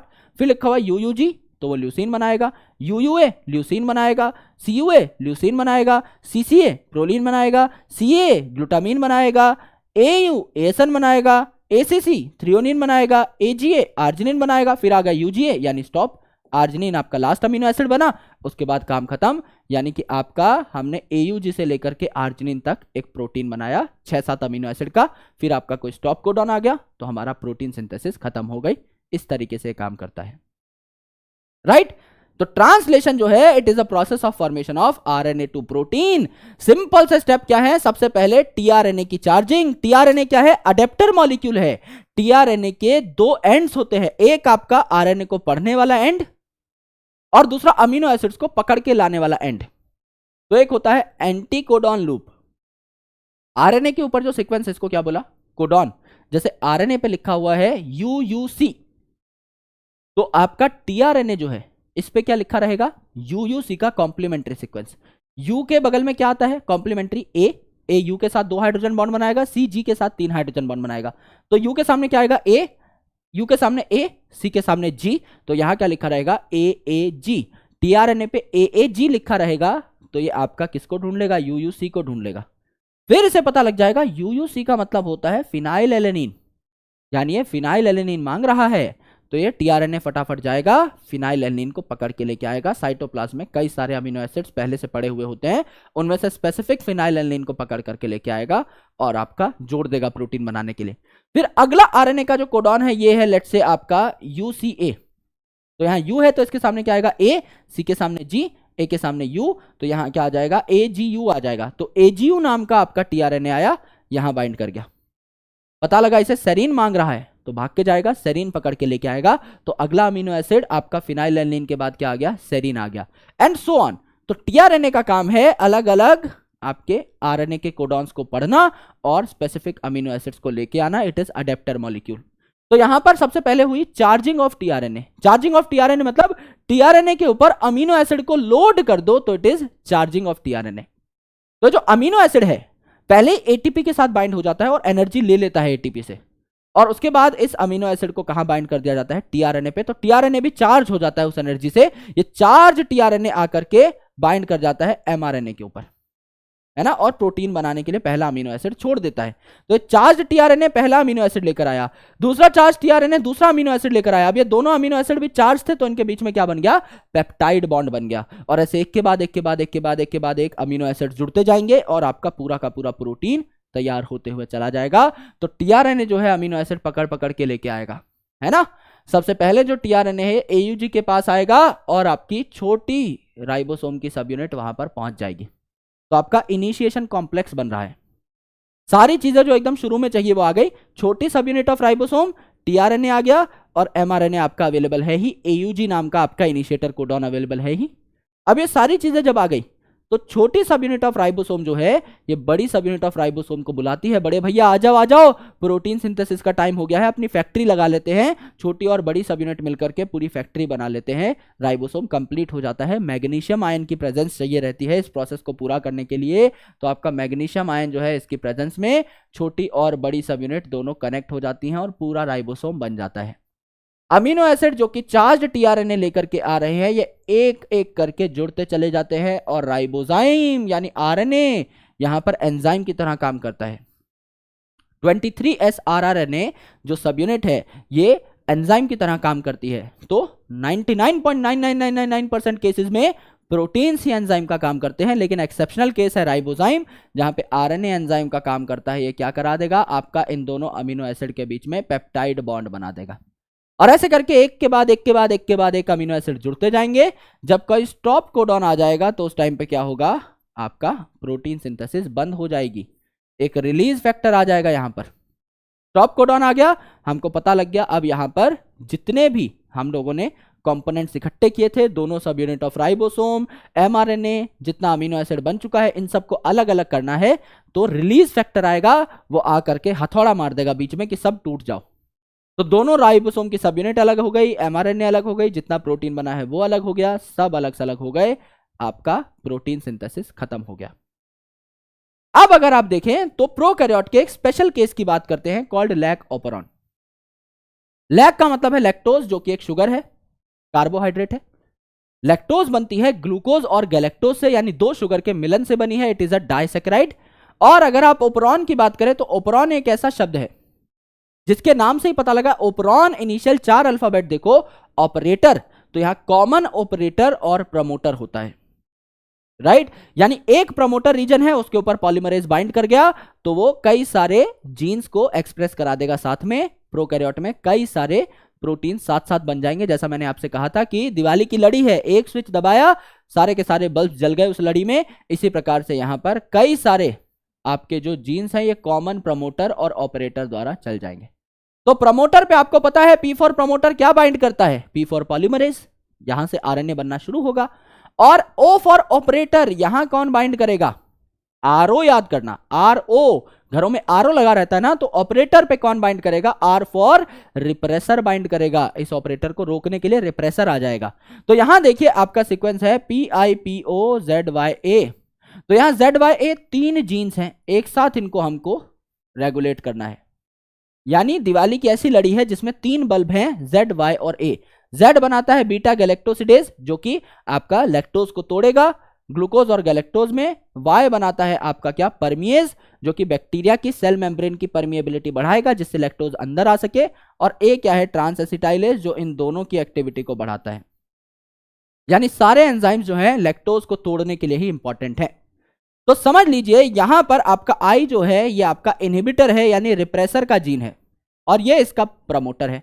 तो यहां पे पॉलीमरेज बाइंड किया और यहां पर क्या बन गया, आपका पॉलीमरेज यहां चला गया तो इसने इनहिबिटर प्रोटीन बना दिया या रिप्रेसर प्रोटीन बना दिया। अब ये रिप्रेसर प्रोटीन आर कहां बाइंड करता है, ओ पे, तो यहां एक बड़ा सा पत्थर लग गया, आर ओ पे बाइंड कर गया, है ना। तो यहां पर ये जो आपका पॉलीमरेज है इस पे अगर प्रमोटर आ भी गया तो रोड पे तो पत्थर पड़ा है, आगे नहीं जा पाएगा, ZYA तक ये पॉलीमरेज नहीं पहुंच पाएगा, तो आपका डीएनए से आरएनए नहीं बन पाएगा, कुछ नहीं बना। अगर आपका बैक्टीरिया के पास लैक्टोज नहीं है तो लैक्टोज को तोड़ने वाले एंजाइम भी नहीं बनेंगे। अगर मेरे पास लैक्टोज है ही नहीं तो मैं लैक्टोज को डाइजेस्ट करने वाला एंजाइम क्यों बनाऊं? नहीं बनाऊंगा। लेकिन समझ लो लैक्टोज अगर है तो ये सारे एंजाइम्स बनने चाहिए। अगर बनने चाहिए तो ये जो आपका पॉलीमरेज है ये तो इनहिबिटर बनाएगा ही बनाएगा, ये कॉन्स्टिट्यूटिवली बनता है यानी हमेशा बनता है। तो ये जो रिप्रेसर है ये तो ओ पे जाके बाइंड कर लेगा और इस रास्ते को ब्लॉक कर देगा, फिर से दिक्कत आ जाएगी। तो हम क्या करेंगे, ये जो आपका रिप्रेसर है इस पे आपका क्या बाइंड करा देते हैं, आपका लैक बाइंड करा देते हैं, लैक्टोज बाइंड करा देते हैं। अगर आपका बैक्टीरिया के आसपास लैक्टोज पाया जा रहा है तो थोड़ा सा लैक्टोज बैक्टीरिया उठा लेगा, वो लैक्टोज आकर के किसको इनहिबिट कर देगा, इस रिप्रेसर को। तो ये रिप्रेसर आरओ पे बाइंड ही नहीं कर पाया, कोई आरओ पे बाइंड नहीं कर पाया। तो रास्ता क्लियर है, यहां पर जो पॉलीमरेज है ये आपका ZYA तक पहुंचेगा, इनका RNA भी बनेगा और इनके प्रोटीन भी बन जाएंगे। अब ये सारे प्रोटीन जो है लैक्टोज को तोड़ने के लिए रिस्पॉन्सिबल हैं। तो जब लैक्टोज अवेलेबल था तभी ये सारी चीजें बनी, अगर लैक्टोज नहीं था तो ये सारी चीजें बन भी नहीं रही थी। This is a simple concept of lac operon. ये एक जैसी काम करने वाली जो जीन्स है, अब ये तीनों की तीनों जीन्स लैक्टोज के मेटाबॉलिज्म के लिए ही रिस्पॉन्सिबल है, तो इनको एक ही स्विच से रेगुलेट किया जा सकता है। हमारे केस में ऐसा नहीं होता। एक प्रोटीन बनाने के लिए हमको अलग से आपका पॉलीमरेज चाहिए ही चाहिए, अलग से आपका प्रमोटर चाहिए ही चाहिए, राइट। चलिए, यह है आपका ह्यूमन जीनोम प्रोजेक्ट, अभी तक का दुनिया का आप कह सकते हैं सबसे महंगे प्रोजेक्ट्स में से एक, है ना। यहां पर बोला गया इसको मेगा प्रोजेक्ट क्योंकि $9 बिलियन की इसकी कॉस्ट आ रही थी। आज के दिन में देखें तो 80,000 करोड़ रुपए के आसपास, और 13 साल में कंप्लीट हुआ, 1990 से 2003 तक। इनफैक्ट जो आपका क्रोमोसोम नंबर 1 था वो मई 2006 में सीक्वेंस होना कंप्लीट हुआ, यानी लगभग ज्यादातर काम आपका 13 साल में कंप्लीट हो चुका था, थोड़ा बहुत काम बचा हुआ था। 13 साल लंबा प्रोजेक्ट, $9 बिलियन की इन्वेस्टमेंट, तो obviously it is a mega project. अगर आप देखें तो इसमें दो प्रकार की मेथोडोलॉजी थी। साइंटिस्ट ने कहा कि एक ह्यूमन को लेंगे, उसका सेल लेंगे, उसमें से डीएनए निकालेंगे और इस डीएनए में जितने भी नाइट्रोजनस बेस है इनका सीक्वेंस पता लगाएंगे, इसमें कितने जीन्स हैं उनका सीक्वेंस पता लगाएंगे, उन जीन्स के नाम लिखेंगे, वो जीन्स क्या प्रोटीन बनाते हैं ये लिखेंगे, सारी चीज सारे इंफॉर्मेशन निकालेंगे, कंप्यूटर में डेटाबेस में स्टोर करेंगे। जब भी फ्यूचर में इन इंफॉर्मेशन की जरूरत पड़ेगी एक क्लिक पे सारे इंफॉर्मेशन निकाल लेंगे। This was the motto of human genome project. तो यहां दो चीजें इंप्लाई करी गई, होल जीनोम सीक्वेंसिंग, यानी एक ह्यूमन का जो डीएनए है उसको पूरे को ही सीक्वेंस कर दो, और दूसरा आपका एक्सप्रेस्ड सीक्वेंस टैग्स, यानी सिर्फ वो पार्ट जो एक्सप्रेस करता है, इंट्रॉन्स को हटा दो, एक्सॉन जो कि आपका एक्सप्रेस करते हैं, जो कि प्रोटीन बनाने के लिए इंपॉर्टेंट है, सिर्फ उन्हीं पार्ट को आप क्या करो, यहां पर सीक्वेंस करो। तो दोनों प्रकार की सीक्वेंसिंग की गई, राइट।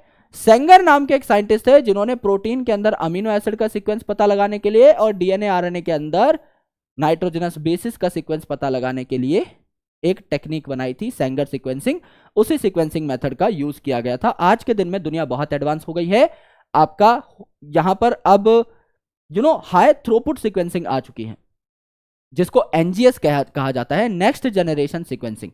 तो अब बहुत फास्ट हो चुकी हैं चीजें, है ना। तो गोल क्या थे आपके ह्यूमन जीनोम प्रोजेक्ट के, कि कंप्लीट सीक्वेंसिंग आपको पता लग जाए 3 बिलियन बेसिस की, और 20 से 25 हजार जीन्स की इंफॉर्मेशन आपको पता लग जाए। पहले साइंटिस्ट सोच रहे थे कि 20 से 25 हजार जीन है, कुछ साइंटिस्ट का कहना था 1 लाख है, कुछ का कहना था 1.25 लाख है, पर 20-25 जीन्स की इंफॉर्मेशन पता लग जाए, 20-25 हजार जीन्स की, ये हमारा बेसिक मोटो था। अब हमें पता लगा कि ये 3 बिलियन बेसिस नहीं है, 3.3 बिलियन नहीं है, 3.164 बिलियन बेसिस है। तो एक तो नंबर क्लैरिफाई हुआ। ये हमने इस चैप्टर के शुरू में भी 3.3 बिलियन लिखा था, which is a random number. Actual में देखा जाए it is 3.164 to be precise. दोनों अपनी अपनी जगह करेक्ट है। यहां पर हमें 30,000 जीन्स के बारे में पता लगा और हर जीन का एवरेज साइज 3,000 बेस पेयर था। डायस्ट्रोफिन नाम का जो जीन है इसका साइज 2.4 मिलियन बेस पेयर था, 24 लाख बेस पेयर। तो एवरेज जो है वो 3,000 बेस पेयर निकला। जैसे आपने डायस्ट्रोफिन देखा तो बहुत बड़ा है, 24 लाख बेस पेयर है। कुछ हो सकते हैं आपके बहुत छोटे हों, जैसे कि इंसुलिन है, तो उसकी एक जो चेन बनती है ये 21 अमीनो एसिड की होती है।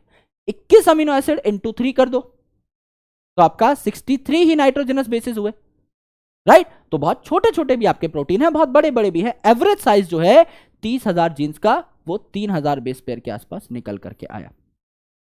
अगला है कि जो भी डेटा हम निकालें इसको स्टोर करें बढ़िया तरीके से, जिससे जरूरत पड़ने पे इसको प्रोसेस किया जा सके, इसको एनालाइज किया जा सके और रिट्राइव किया जा सके, इसको निकाला जा सके। ठीक है, रिजल्ट में पता लगा कि लेस देन 2% ही आपके जीन्स हैं जो कि आपके प्रोटीन बनाते हैं, लेस देन 2% डीएनए ही है जो आपका प्रोटीन बनाता है, बाकी प्रोटीन बनाता ही नहीं है। और आपके रिपीटेटिव सीक्वेंसेस एसएनपीज, आपके यहां पर क्या है, आपका सिंगल न्यूक्लियोटाइड पॉलीमॉर्फिज्म, यानी एक एक जगह पर एक एक न्यूक्लियोटाइड का फर्क है। जैसे मेरे अंदर है एक सीक्वेंस आपका, लेट से AUG AUG AUG AUG AUG RNA में, ऐसा अगर आप देखें तो आपके अंदर हो जाएगा AGG AGG AGG AGG, you की जगह जी आ गया। सिमिलरली डीएनए की आप बात करें, मेरे अंदर है ATGC ATGC ATGC ATGC, आपके अंदर है ACCC ACCC ACCC ACCC, T की जगह सी लगा दिया, और सिर्फ सिंगल न्यूक्लियोटाइड में डिफरेंस है और मल्टीपल टाइम्स रिपीट हो रहा है। ऐसे सीक्वेंसेस 1.4 मिलियन पोजीशंस पे, यानी 14 लाख पोजीशंस पे पाए जा रहे हैं। यानी आपका और मेरा डीएनए 99.9% सिमिलर है, सिर्फ 0.1% का डिफरेंस है। क्रोमोसोम नंबर 1 जो है, इसमें सबसे ज्यादा जीन पाए गए, लगभग 3000 के आसपास, 2968, और वाई क्रोमोसोम सबसे छोटा होता है वैसे भी, सिर्फ 231 जीन इस पे पाए गए। ठीक है, यहां पर गोल्स में था टू एड्रेस एलसी मतलब एथिकल, लीगल और सोशल इश्यूज। साइंटिस्ट अपना काम करेंगे, पीछे एक लीगल टीम बैठी होगी, कोई भी किसी को परेशानी है साइंटिस्ट को परेशान मत करिए, हमारे पास आइए, हम आपके इश्यूज का निवारण करेंगे और खुद को भी ज्यादा हैम्पर होने से बचाएंगे, क्योंकि इतना बड़ा प्रोजेक्ट था, इतना पैसा लगा हुआ था, कोई भी कुछ केस कर दे रहा है ना, कोई भी आके बीच में अड़चन डाल रहा है, तो उसके लिए एक अलग से टीम बनाई। This is the human genome project. अब अगर आप देखें, सबसे important DNA fingerprinting, Alex Jeffrey साहब ने इस टेक्निक की इन्वेंशन करी, जो कि variable number of tandem repeat पे बेस्ड थी। एक होता है शॉर्ट टेंडम रिपीट्स, जैसे आपने और मैंने मैच देख करके कहा रोहित शर्मा ने छक्का मारा और हमने कहा ओ भाई, दोनों ने साथ बोला, सेम लय में बोला, यह होना बहुत कॉमन है। तो ऐसे छोटे छोटे सीक्वेंस जो आप में और मुझ में हजारों जगह कॉमन हो सकते हैं, उनको हम आपकी और मेरी सिमिलैरिटी का आधार नहीं मान सकते। अब मैंने लेट से कितना बड़ा लेक्चर बनाया, ये पूरा का पूरा माइंड मैप, क्या कोई बिल्कुल प्रैक्टिस के साथ भी मेरे जैसी बात बोल सकता है, मेरे जितने टाइमिंग पे बोल सकता है, जहां मैं सांस ले रहा हूं वहीं सांस ले सकता है, जितनी स्पीड से मैं बोलता हूं, जिस एक्सेंट में मैं बोलता हूं, क्या ऐसा का ऐसा बोल सकता है? नहीं, because it is a larger game. ओ भाई तो हम कभी भी बोल सकते हैं प्लान करके, लेकिन पूरा का पूरा एक लेक्चर 10 मिनट का भी हम साथ नहीं बना सकते, एक जैसा नहीं बना सकते। तो बड़े जो सीक्वेंसेस हैं, इनका एक जैसा रिपीट हो जाना, इक्वल नंबर में रिपीट हो जाना is very rare.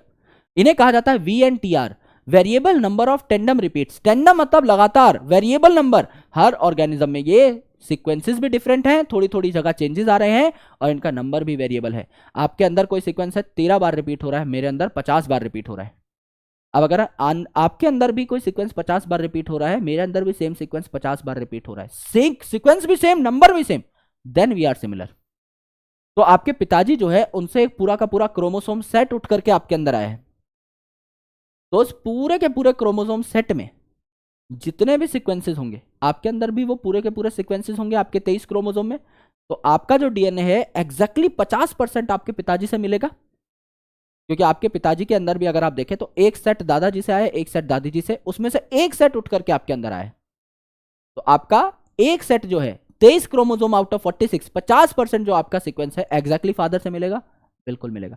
That's why it is used for paternity testing, crime spots पे अलग अलग क्राइम्स को पता लगाना, राइट, इन सब में। तो आप क्या करो, एक इंडिविजुअल है उसके डीएनए को एक्सट्रैक्ट करो, उसके डीएनए के छोटे छोटे टुकड़े कर दो रेस्ट्रिक्शन एंजाइम से, और उसे जेल पे दौड़ा दो। जेल पे दौड़ाओगे तो आपको पूरा का पूरा सीक्वेंस मिल जाएगा, सारे के सारे डीएनए के सीक्वेंसेस सेपरेट हो जाएंगे। फिर क्या करोगे आप, प्रोब बनाओगे। यानी मेरे पास कोई सीक्वेंस है, लेट्स से मेरे पास कोई सीक्वेंस है, मुझे ये सीक्वेंस ढूंढना है ATGC80, और मैंने यहां पर प्रोब बनाया, मुझे यही सीक्वेंस ढूंढना है, तो मुझे पता है मुझे इसी का प्रोब बनाना है। तो मैं A के सामने क्या ले आऊंगा, T के सामने A ले आऊंगा, G के सामने C ले आऊंगा, C के सामने G ले आऊंगा, TA। ये मैंने प्रोब बनाया। अब ये प्रोब यहां बाइंड कर गया, एक और जगह बाइंड कर गया, एक और जगह बाइंड कर गया, एक और जगह बाइंड कर गया, एक और जगह बाइंड कर गया, 5 जगह बाइंड कर गया। मुझे पता लगा कि एक इंडिविजुअल में ये वाला जो सीक्वेंस है 5 बार है, और दूसरे इंडिविजुअल में ये वाला जो सीक्वेंस है ये सिर्फ 2 जगह आ रहा है। तो क्या ये दोनों इंडिविजुअल सेम हुए? नहीं भाई, एक में ये वाला सीक्वेंस 5 बार आइडेंटिफाई हुआ, दूसरे में 2 बार ही आइडेंटिफाई हुआ। अगर ये दोनों इंडिविजुअल सिमिलर होते तो same sequence same number of times repeat हो रहा होता। तो आप सिमिलैरिटी और डिफरेंसेस दोनों के लिए आप क्या कर सकते हो, इस डीएनए फिंगरप्रिंटिंग का इस्तेमाल कर सकते हो। एंड अल्टीमेटली ये जब प्रोब बाइंड होता है किसी डीएनए सीक्वेंसेस से तो चमकने लगता है, आपको नॉर्मली नहीं दिखाई देगा, ऑटो रेडियोग्राफी टेक्निक से आपको देखना पड़ेगा कि रेडियो एक्टिव प्रोब कहां चमक रहा है। तो आप एग्जैक्टली गिन पाओगे 1 2 3 4 5 6 7 8 9, अच्छा 9 जगह चमक रहा है, 9 जगह जाके बाइंड किया है, यानी 9 सीक्वेंसेस हमको मिल गए। दूसरे इंडिविजुअल में सिर्फ 7 जगह चमक रहा है, तो सिर्फ 7 ही जगह हमें ऐसा सीक्वेंस मिला। अल्टीमेटली दीज आर डिफरेंट, ये हमें पता लग जाएगा। तो दिस इज डीएनए फिंगरप्रिंटिंग। अलग अलग चीजों के लिए आप इसकी एप्लीकेशंस एंड इस्तेमाल कर सकते हैं। ये आपका सबसे बड़े चैप्टर का एक बहुत ज्यादा efficient revision lecture and mind map था। पहले से बहुत ज्यादा कंसोलिडेटेड माइंड मैप है, क्योंकि हर साल मैं माइंड मैप बनाता हूं, लेकिन काफी सारी चीजें मैंने चेंज करी हैं, जैसे कि इमेजेस चेंज करी हैं, ये इमेजेस चेंज करी हैं, एंड जो डेटा है उसको भी काफी ज्यादा क्रिस्प किया गया है, जिससे आपको सारी चीजें बढ़िया तरीके से समझ में आए, कम स्लाइड्स में समझ में आए, एंड आपका रिवीजन एकदम प्रॉपर हो सके। अब जाहिर सी बात है 50 घंटे का लेक्चर है, जो कि टोटल हम लोग किसी भी बैच में पढ़ते हैं 20 25 30 50 घंटों में ये कवर होता है चैप्टर। तो उसको बहुत कम टाइम में कवर करना इज रियली डिफिकल्ट, लेकिन मैंने कोशिश की है कि ज्यादातर आपकी इंफॉर्मेशन कंसोलिडेट होकर के आप तक पहुंचे। और मैं आपसे मिलूंगा अगले रिवीजन सेशन में, तब तक के लिए अपना ख्याल रखिए और पढ़ाई करते रहिए। जय हिंद, शुक्रिया।